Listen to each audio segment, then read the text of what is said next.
So trying to scroll through my news feed to find something cool to talk about, and it seems like most of the world is very confused about this climate strike thing. Kids walking out of school for the climate, and it for some reason it seems to be misunderstood by boomers and people that should probably understand this, because this is not new. This is something we've been talking about since like the 1960s and probably before then.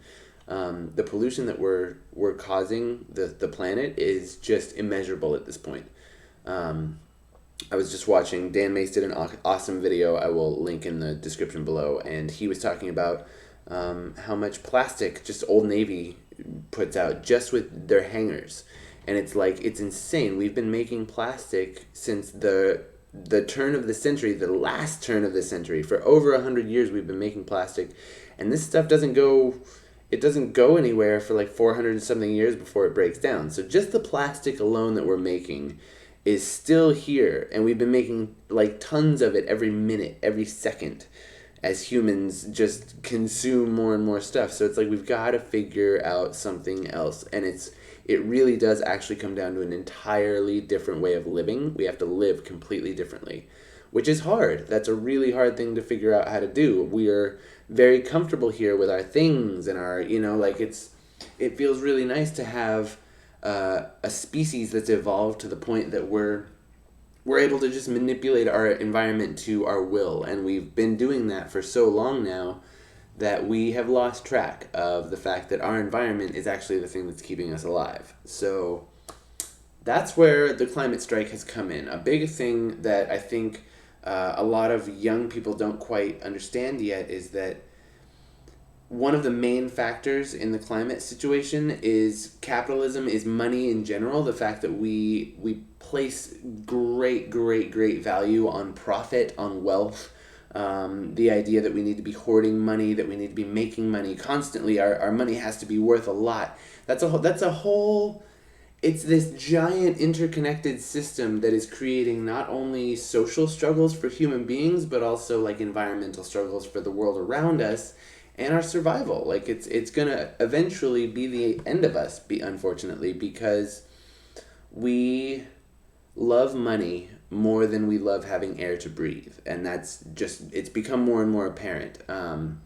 If you guys didn't know, the recent prime minister, the current prime minister of Brazil, Bolsonaro, he campaigned on a very weird conservative platform. All the weird homophobia stuff aside, there was also a lot of stuff about how he wanted to deforest, and he wanted to let the oil companies and the lumber companies come in and just take whatever they wanted out of the rainforest, because that's where the money was for their company, and or for their country in general. He thought that was going to get them a lot. But you can't just chop down like gigantic swaths of the rainforest, because as we know, it creates 20% of the oxygen on Earth.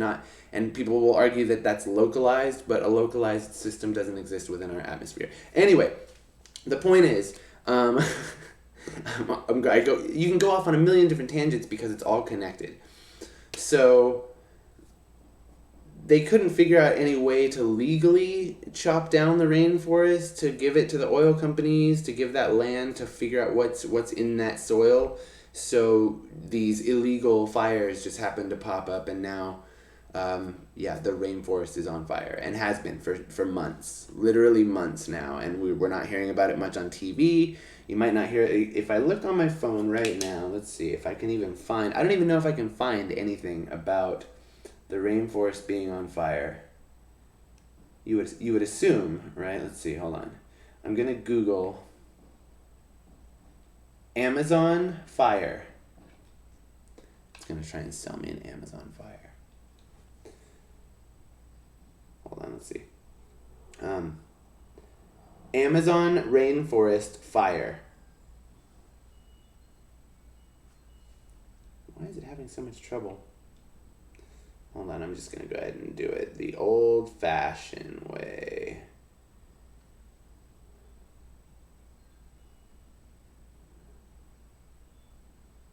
Amazon rainforest fire. Let's see. What is next for the Amazon rainforest? Amazon rainforest, is it still burning? Wildfires, okay. When was this?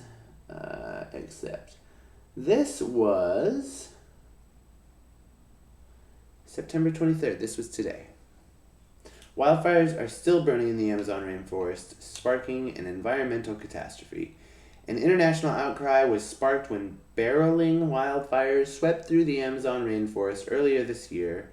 When the issue was first brought to the forefront, experts believed record numbers of fires were blazing through the lungs of the planet. Now, over a month since the catastrophe first hit the headlines, the Amazon is still burning at an alarming rate. So, if you're watching this video in the future and you're wondering, like, why did humanity come to an end, that might be one of the reasons, is we let shit like that go on and we didn't do anything about it. There are people there fighting the fire, but Bolsonaro recently turned down like a $2.2 million fund that the UN tried to hand him, and he just doesn't want it because he platformed on deforestation. He wants the forest gone. He cares more about money than he cares about air to breathe. Ta-da, just like I said.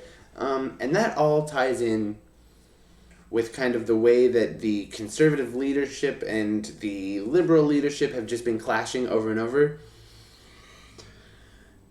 Generation Z, Zoomers, the people that come after me, I don't really care what you call yourselves. You can be whoever you want to be. Please understand, this leadership in general, bipartisan in like the conservative versus liberal, everyone with their agendas, that is a side shot thing going on. That's politics, and that's actually different than like survival as a species or ecological disaster. Is that all falls starkly in a position of reality, whereas politics are just, honestly, politics are really a big way of arguing over philosophy. It's a way of arguing over how we think, which in the end, yes, it does impact our actions and the way that the world around us is affected by our thoughts, but it shouldn't be this thing where we're... Okay, anyway, I'm off on another tangent.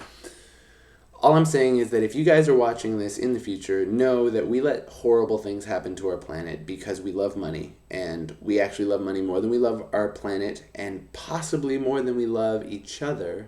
Maybe even more than we love ourselves.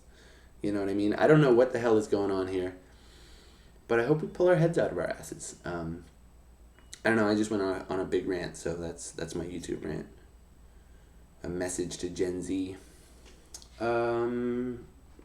Should we just go back to some fancy music and just like relax and try not to think about painful, scary things?